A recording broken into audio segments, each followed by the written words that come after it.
A new U.S. policy alert seeks to block Communist Party members from getting immigration visas. A China analyst says it could devastate party officials seeking to flee China. In the U.S., the U.K. and Japan are also tightening their visa review process for international students and foreign researchers in concerns of intellectual property theft.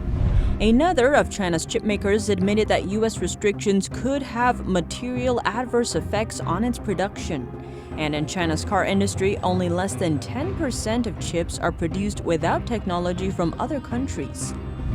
A 4-year-old child is banned from kindergarten because his grandmother refuses to give up Falun Gong, a spiritual practice that has been persecuted in China for 2 decades. And China is offering the same vaccine at a price 20 times higher for China than other countries. This is called vaccine diplomacy. Hundreds of Chinese students could be blocked from entering British universities. That's as Britain cracks down on which subjects foreign students can study in universities. According to London-based newspaper The Times, it's to counter the threat of intellectual property theft by Chinese students. According to a government website, postdoctorate students wanting to study in a field that could be used in weapons programs already need to go through a vetting process. According to The Times, the list will now be expanded to include subsubjects as cybersecurity and aircraft.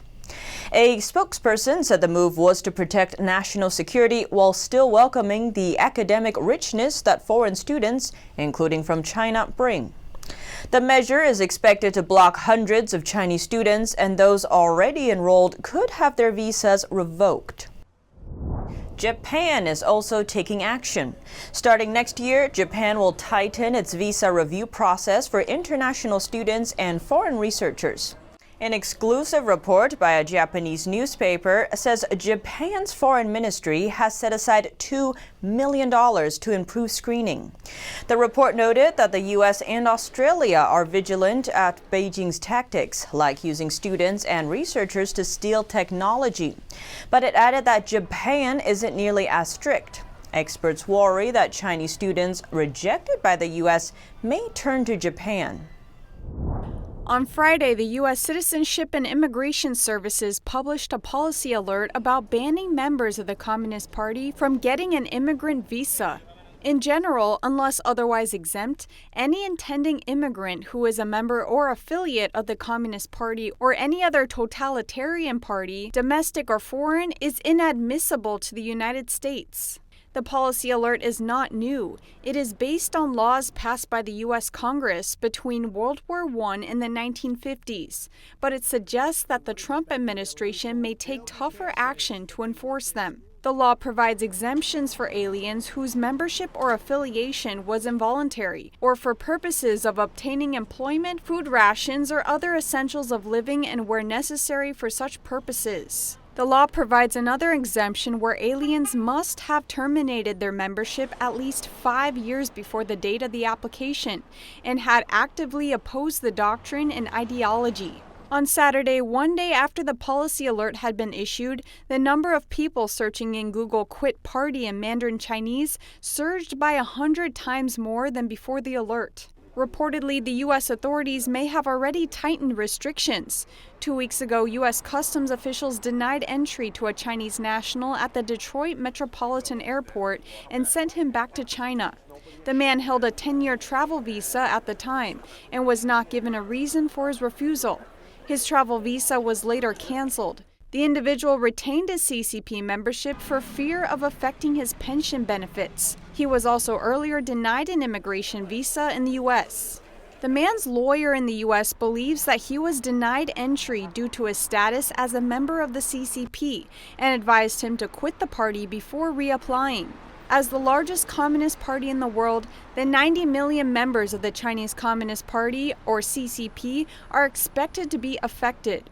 However, a book that details the repressive history of the CCP was published in Chinese in 2004. The 9 commentaries on the Communist Party launched a massive movement to quit the party and its affiliated organizations. According to data published by a New York-based nonprofit Global Tuidang Center, over 360 million Chinese have quit the CCP and its two related organizations, the Communist Youth League of China and Young Pioneers of China. Most used a nickname or pseudonym. The center issues a certificate to those who have quit the party as proof of their denunciation of the organization. According to the center, the certificates are widely accepted by the U.S. Immigration Agency.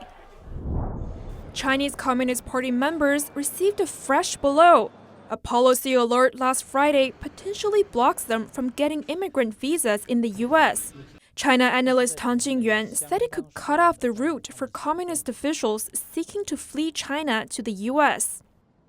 作为做官的这个党员本身呢，他留在国内。 These officials, who are also party members, stay inside China and continue to harvest economic and political benefits. From China, these officials move their families and money abroad, so it's much easier for them to leave China later on. And the U.S. is one of their top destinations. Tang added, the motivation behind the move is because not many of them truly believe in communism or in the longevity of the CCP. So a large number of officials are seeking a way out. 你如果是党员，那么你就是不能。 And with the new policy, these CCP officials are left with no way out. As members of the CCP, they could be barred from getting green cards or citizenship, which means they can't enjoy the money they moved to the U.S. with. On top of that, Tang said it signals further decoupling between the U.S. and the Chinese regime.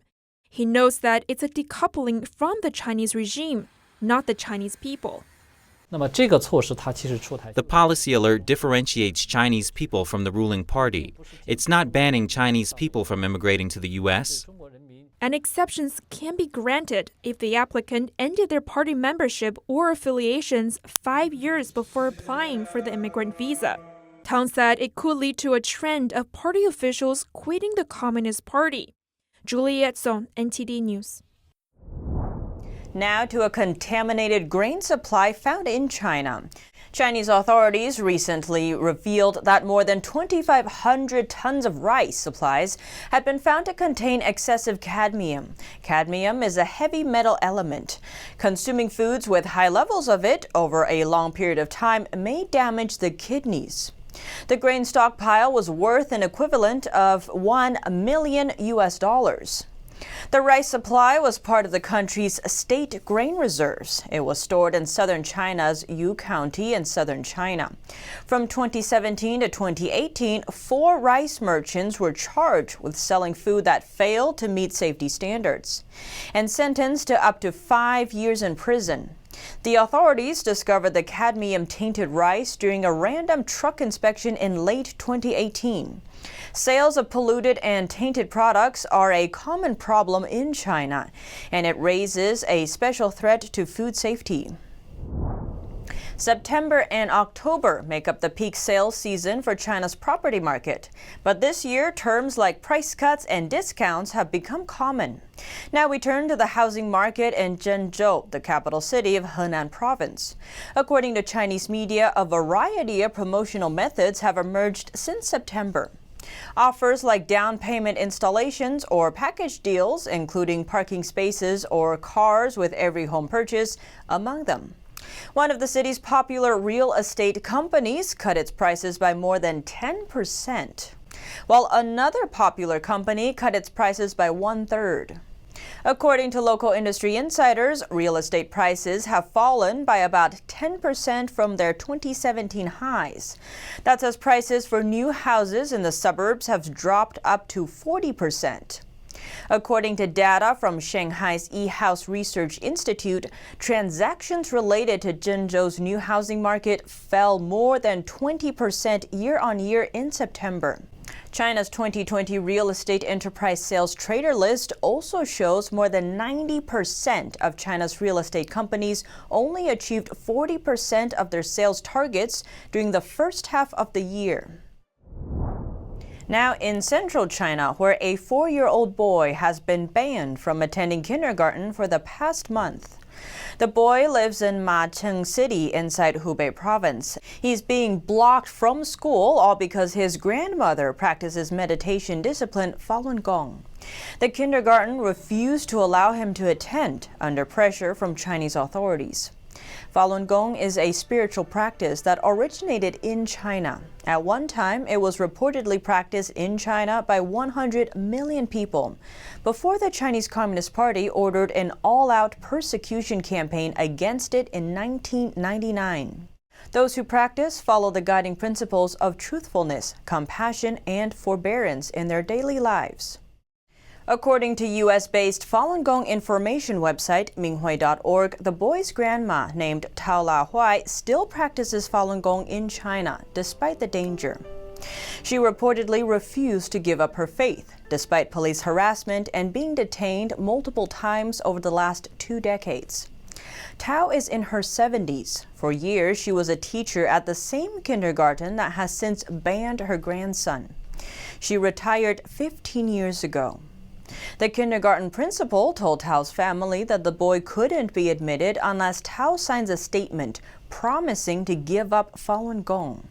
The kindergarten had already made the demand several times before, which Tao refused. The principal even told the other teachers that if Tao refused to stop practicing Falun Gong, all teachers would have their bonuses canceled by order of Chinese authorities. The prices of 2 Chinese vaccines for the CCP virus have been released. Each of the vaccines requires 2 doses at a cost of nearly $90 if treated in China. However, the export price for the second vaccine is merely $4.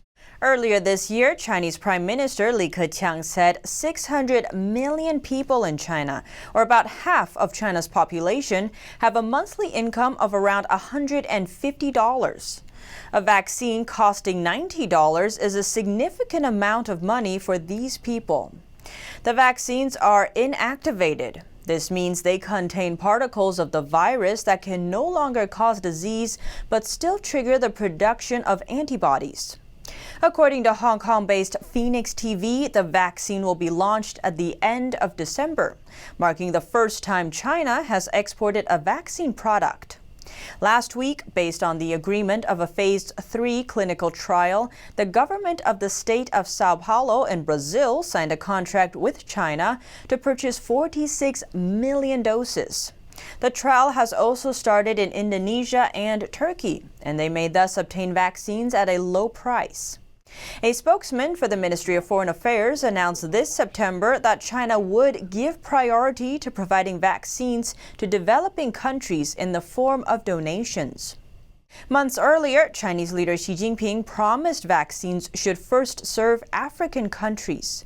Just as many countries desperately needed face masks months ago, China practiced face mask diplomacy, prioritizing countries who didn't criticize its cover-up of the epidemic. Now, vaccines seem to have become another tool for the same purpose. China's largest chipmaker has announced it's subject to U.S. export restrictions.